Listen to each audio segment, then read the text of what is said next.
Adolescente, elle découvre l'envers du décor du théâtre lors d'une visite des coulisses de la Comédie Française. Elle intègre par la suite une compagnie théâtrale et est amenée à remplacer le metteur en scène qui ne pouvait pas suivre une tournée. Elle poursuit comme actrice et productrice de spectacles. Elle produit notamment des films au cinéma, notamment Ce cher Victor, en 1975.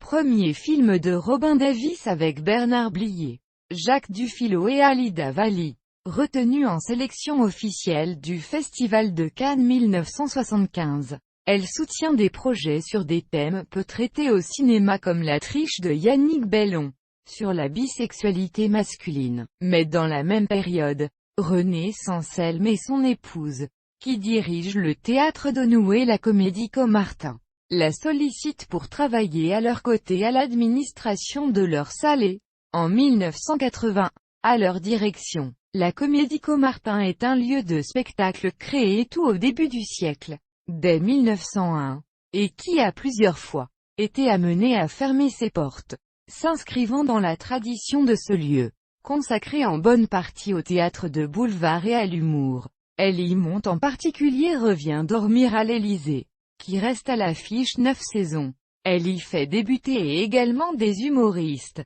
tels que Didier Gustin, Anne Roumanoff, Franck Dubosc, Christophe Alévêque, etc. Elle continue également à exercer comme productrice de spectacles ou de cinéma et se retrouve en première ligne médiatique, en juin 1993, avec la présentation du spectacle de Robert Hossein. Jésus était son nom. Aux États-Unis, deux associations juives, l'ADL, Anti-Défamation League, et l'AJC, American Jewish Committee, et quelques personnalités contestent la présentation du rôle des Juifs dans la mort de Jésus. Dans ce spectacle, finalement, elle choisit, au-delà du principe de la liberté artistique, de négocier quelques modifications de costumes et la mise en place d'un prologue.